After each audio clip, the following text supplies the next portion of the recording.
This is introduction to logic course और हम हैं इस कोर्स के तीसरे वीक में।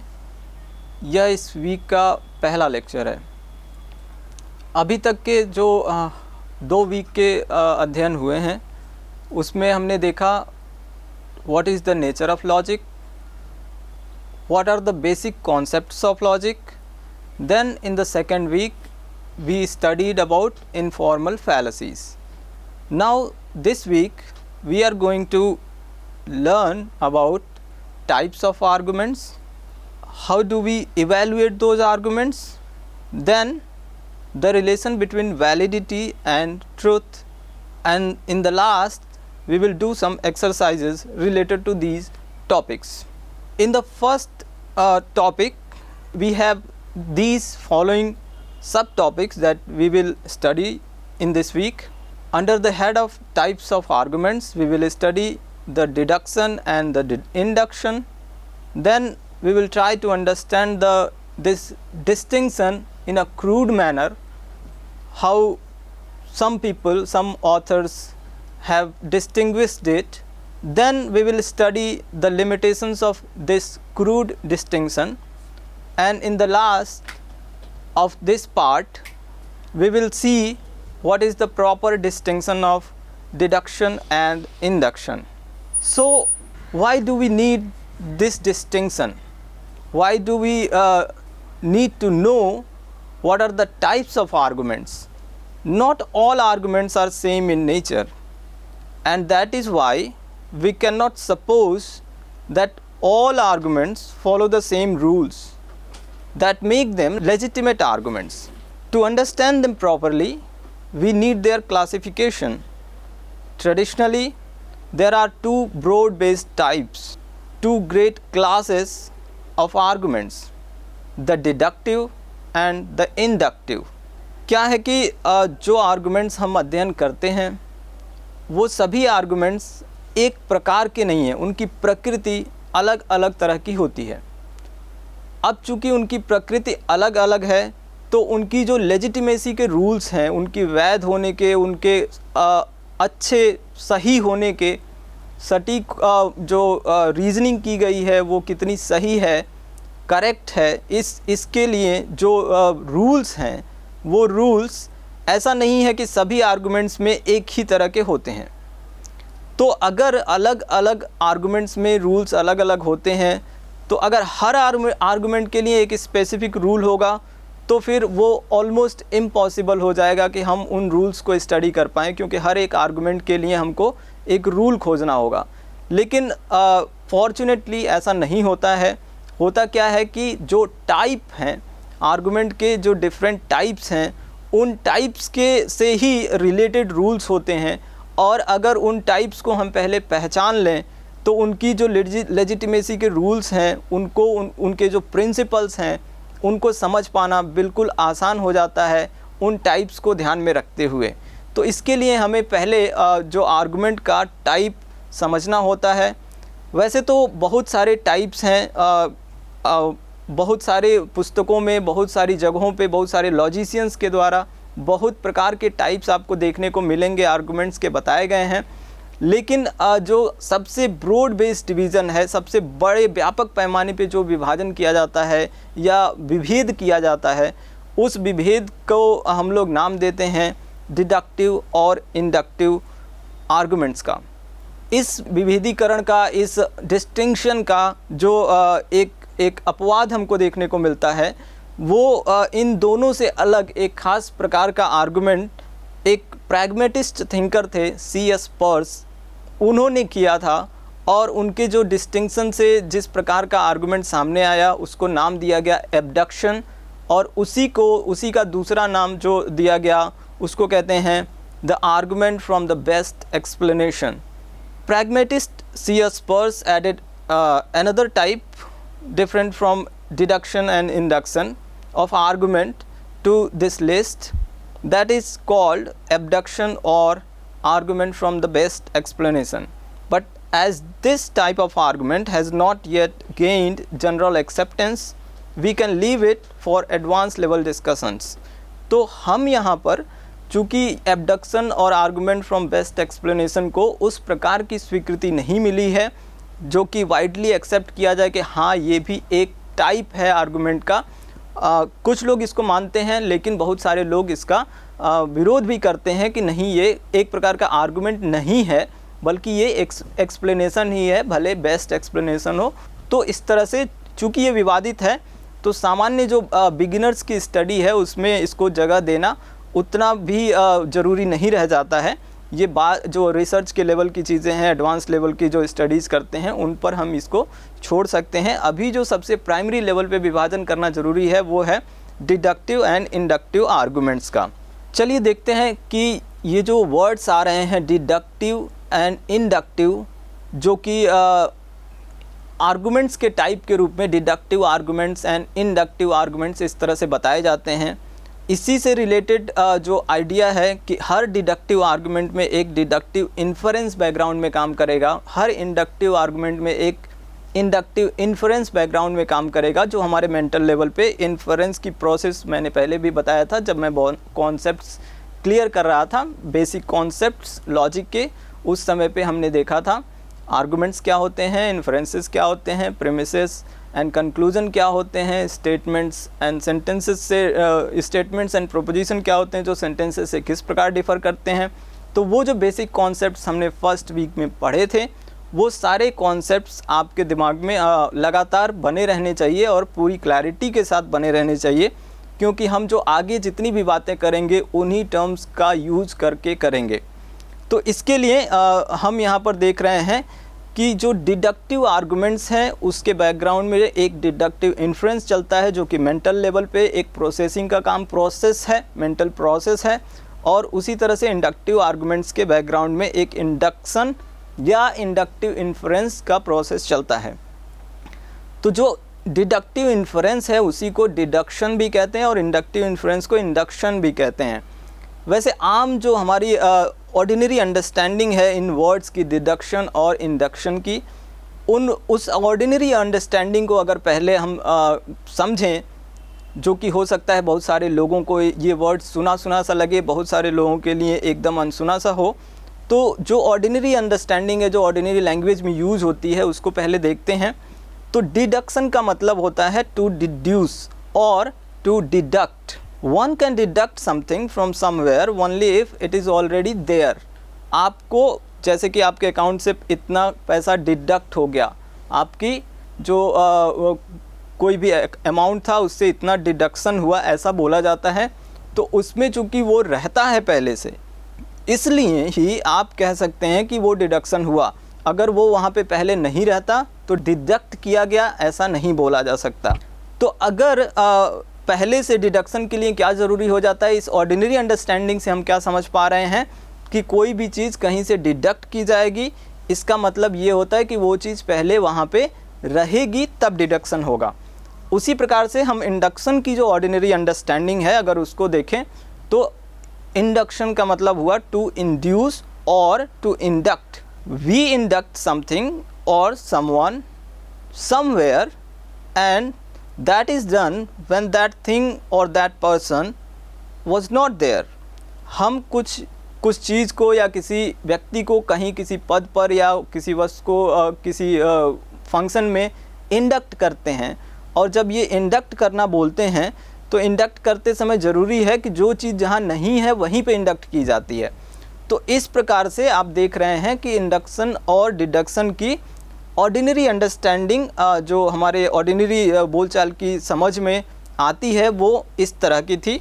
हम लोग अब इस डिडक्शन और इंडक्शन के आइडिया को लॉजिशियंस के डोमेन में ले जाते हैं और लॉजिक में किस प्रकार से इंडक्शन और डिडक्शन को देखा जाता है वो देखने का प्रयास करते हैं। तो लॉजिक में बहुत प्रकार से कम 2 प्रकार से जो हम लोग यहाँ डिस्कस करेंगे वो तो आपको देखने को मिलेगा ही कि डिडक्शन और इंडक्शन को एक जो प्रकार से समझा जाता है, जिसको कि मैं नाम दे रहा हूँ क्रूड डिस्टिंक्शन। क्रूड डिस्टिंक्शन इसलिए नाम दे रहा हूँ क्योंकि मेरी समझ से या बहुत सारे अच्छी पुस्तकों की समझ से जो लॉजिक पे लिखी गई हैं उनके हिसाब से जो अभी पहले डिस्टिंक्शन यहाँ पे किया जाएगा वो एक उतना प्रिसाइज डिस्टिंक्शन नहीं है। यानी कि वो जो विशेषताएं बताई जाती हैं, जो कैरेक्टरिस्टिक बताई जाएंगी शुरुआती हैं और कुछ हद तक सही होती हैं, लेकिन उसमें कुछ कमियां भी रह जाती हैं। इसके लिए उसे क्रूड डिस्टिंक्शन का नाम दे रहे हैं हम लोग। तो चलिए सबसे पहले देखते हैं उस क्रूड डिस्टिंक्शन को। उस क्रूड डिस्टिंक्शन के अंतर्गत कहा जाता है कि डिडक्शन कुछ इस प्रकार से बताया जाता है। If we draw particular conclusion from universal premises then it is called deduction. बहुत बार जो लोग आसान परिभाषाएं चाहते हैं और आसानी से इस भेद को समझना चाहते हैं, उन लोगों को क्विकली ये बता दिया जाता है या कुछ पुस्तकों द्वारा सजेस्ट कर दिया जाता है कि जब कभी आर्गुमेंट यूनिवर्सल से पर्टिकुलर की ओर बढ़ता है, या यानी कि यूनिवर्सल स्टेटमेंट से पर्टिकुलर स्टेटमेंट्स का इन्फरेंस किया जाता है, तो ऐसे आर्गुमेंट्स को हम डिडक्टिव आर्गुमेंट कहते हैं और इसमें जो इन्फरेंस होता है उसको डिडक्शन नाम देते हैं। तो ये जो क्विक अंडरस्टैंडिंग है डिडक्शन की, उसी से रिलेटेड और उसी को हम दूसरे शब्दों में कह सकते हैं deduction proceeds from universal statements to particular statements. इसका एक एग्जांपल देखते हैं।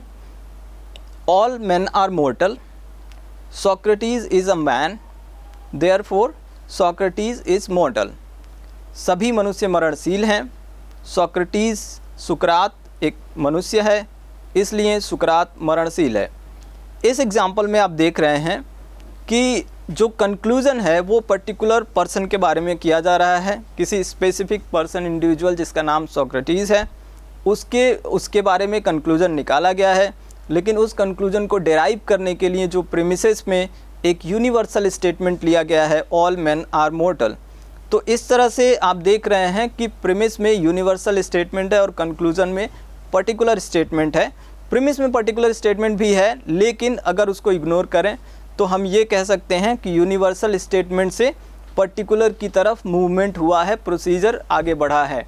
तो इस जो हमारी जो क्रूड अंडरस्टैंडिंग है और डिस्टिंक्शन है, क्रूड डिस्टिंक्शन है डिडक्शन की और इंडक्शन की, उसमें जो डिडक्शन की क्रूड अंडरस्टैंडिंग हमने बनाई कि यूनिवर्सल से पर्टिकुलर की तरफ आर्गुमेंट अगर बढ़ता है तो हम उसको डिडक्शन कहते हैं। उसका एग्जाम्पल देखने पर लग रहा है कि ये सटीक बन रहा है। फिर आगे चलते हैं और इसी अनुरूप जो इंडक्शन का कैरेक्टरिस्टिक बताया जाता है उसको देखते हैं। If we draw universal conclusion from particular premises then the argument is called induction. अगर हम यूनिवर्सल कंक्लूजन ड्रॉ करें और किससे ड्रॉ करें, पर्टिकुलर प्रीमिसेस से, तो ऐसे जो प्रोसेस होगा इन्फ्रेंस का उसको नाम दिया जाता है इंडक्शन। इसी को दूसरे शब्दों में कह सकते हैं induction proceeds from particular statements to universal statements. इसके एग्जाम्पल के रूप में हम कुछ ऐसा ले सकते हैं, Rohan is mortal, Sohan is mortal. इसी प्रकार कई और लोगों को हम देख के बता सकते हैं कि this person is mortar, this person is mortar. और अंत में जो हम कंक्लूज़न इन सारे एविडेंसेस से निकाल सकते हैं, प्रीमिसेस के बेसिस पे निकाल सकते हैं, वो कंक्लूज़न हो सकता है therefore all men are mortal। इस आर्गुमेंट में जो कि एक इंडक्टिव आर्गुमेंट है, इस आर्गुमेंट में आप देख रहे हैं कि प्रीमिसेस पर्टिकुलर स्टेटमेंट्स हैं। रोहन इज़ मोर्टल एक पर्टिकुलर पर्सन के बारे में ये स्टेटमेंट है, तो पर्टिकुलर स्पेसिफिक इंडिविजुअल के बारे में होने की वजह से इस स्टेटमेंट को यहाँ पर्टिकुलर बोल रहे हैं। फिर Sohan is mortar particular statement है, और जो हमारा कंक्लूज़न है वो कंक्लूज़न यूनिवर्सल स्टेटमेंट देखकर भी लग रहा है, क्योंकि सभी मेन की बात कर रहे हैं।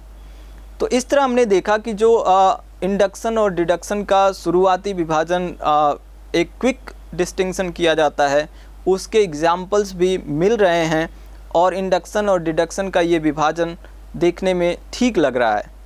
इसी लाइन ऑफ अंडरस्टैंडिंग पे हम कुछ और एग्जाम्पल्स देखते हैं कि ये जो परिभाषा बनाई गई, जो समझ बनाई गई, वो आगे इस परिभाषा और इस समझ को लेकर और भी एग्जाम्पल्स हैं या नहीं। तो डिडक्शन की समझ को और भी पुष्ट करने के लिए कुछ और एग्जाम्पल्स हम सामने ले सकते हैं, जैसे कि all bachelors are unmarried men, John is an unmarried man, therefore John is a bachelor. एक और एग्जांपल इस प्रकार से ले सकते हैं, all thrift stores sell used clothes, this shirt is from a thrift store, therefore this shirt has been used. We can have another example, any species that is endangered cannot be hunted, the pika is an endangered species, therefore pikas cannot be hunted. Interesting बात क्या है कि all of the above are actually deductive arguments, और जो हमारी characteristic बताई है, हमने फीचर बताया है, उसके अनुरूप भी हैं और डिडक्टिव आर्गुमेंट्स भी हैं। अब हम देखते हैं कि जो हमने इंडक्शन की प्रिलिमिनरी समझ बनाई है कि इंडक्शन किसको कहते हैं, यानी कि जो हमने प्रिलिमिनरी समझ बनाई कुछ इस प्रकार से बनाई कि जब पर्टिकुलर प्रीमिसेस से यूनिवर्सल कंक्लूजन निकाला जाएगा तो हम उसको इंडक्शन कहेंगे। इसी लाइन ऑफ थिंकिंग पे हम कुछ एग्जांपल्स और देखते हैं ताकि ये बात के लिए आश्वस्त हो सकें कि हाँ, ये जो हमने समझ बनाई है वो सही है। आप इस तरह का एग्जाम्पल ले सकते हैं, I have seen many persons with creased ear lobes who have had heart attacks. Creased ear lobes कहते हैं जो कान थोड़ा सा मुड़ा रहता है, उसको क्रीज्ड ईयर लोब्स बोलते हैं। तो इसमें बोला जा रहा है, एक ऑब्जर्वेशन बताया जा रहा है कि मैंने देखा है बहुत सारे ऐसे लोगों को जिनके कान जो मुड़े होते हैं और उनको हार्ट अटैक हुआ रहता है। इससे कंक्लूजन क्या निकाला जा रहा है, so I conclude that all persons who have creased ear lobes are prone to have heart attacks.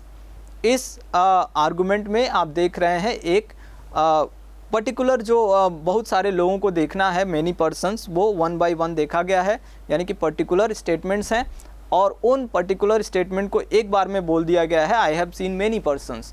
तो ये जो पर्टिकुलर स्टेटमेंट्स इसमें कंबाइन करके बोले गए हैं वो पर्टिकुलर एक्सपीरियंस पे डिपेंड करते हैं। और देन कंक्लूजन कुछ यूनिवर्सल टाइप का है, उसमें क्या कहा जा रहा है, all person, then all persons who have creased ear lobes.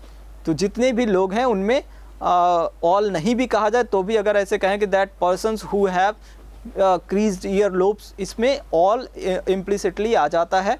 तो जो ये कंक्लूजन बनता है वो कंक्लूजन यूनिवर्सल स्टेटमेंट बन जाता है। तो इसमें आपने देखा कि ये एक इंडक्टिव प्रोसेस से किया गया आर्गुमेंट है, इंडक्टिव आर्गुमेंट है, और जिसमें जो हमने इंडक्शन की समझ बनाई है कि पर्टिकुलर स्टेटमेंट से यूनिवर्सल की तरफ यूनिवर्सल कंक्लूजन निकाला जा रहा है या यूनिवर्सल की तरफ बढ़ा जाता है। तो इसको भी हम यहाँ पे देख पा रहे हैं। एक और एग्जांपल लेते हैं, all red eyed fruit fly has large chromosomes, a white eyed fruit fly has large chromosomes, a Hawaiian fruit fly has large chromosomes, therefore all fruit flies have large chromosomes. इसमें आप देख रहे हैं कि different type के fruit flies, red eyed, white eyed, Hawaiian, ये एक एक जो पर्टिकुलर फ्रूट फ्लाइज हैं पर्टिकुलर काइंड के, उनको एक जनरलाइज करने की कोशिश की जा रही है और उनसे कंक्लूजन निकाला जा रहा है कि इसके बारे में, सभी प्रकार के फ्रूट फ्लाइज के बारे में, कि उनको जो ये पर्टिकुलर टाइप के फ्रूट फ्लाइज में प्रॉपर्टी देखने को मिली है वो सभी प्रकार पे जनरलाइज किया जा रहा है। और इस तरह से हम कह सकते हैं कि यहाँ पर्टिकुलर से यूनिवर्सल की तरफ मूव हुआ है। इंटरेस्टिंग ये है कि both of the above are actually inductive arguments, ये सच में भी इंडक्टिव आर्गुमेंट्स हैं। इस लेक्चर में हमने देखा कि एक साधारण समझ जो बनाई जाती है, जो बहुत सारे पुस्तकों में, और क्विक जो अंडरस्टैंडिंग बनाने के लिए, कि डिडक्शन वो आर्गुमेंट का टाइप है जिसमें यूनिवर्सल से पर्टिकुलर की तरफ मूवमेंट होता है या यूनिवर्सल स्टेटमेंट से पर्टिकुलर कंक्लूजन निकाला जाता है। और इंडक्शन वो आर्गुमेंट है, वो आर्गुमेंट टाइप है जिसमें पर्टिकुलर स्टेटमेंट से यूनिवर्सल कंक्लूजन निकाला जाता है।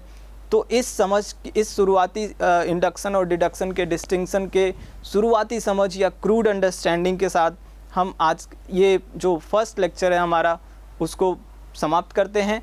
अगले लेक्चर में हम देखेंगे कि ये जो इंडक्शन और डिडक्शन की क्रूड अंडरस्टैंडिंग है उसके लिमिटेशंस क्या हैं, और उन लिमिटेशंस को ओवरकम करने के लिए हम इस इंडक्शन और डिडक्शन की डिस्टिंक्शन की प्रॉपर अंडरस्टैंडिंग क्या बना सकते हैं, इसको हम अगले लेक्चर में देखेंगे। Thank you.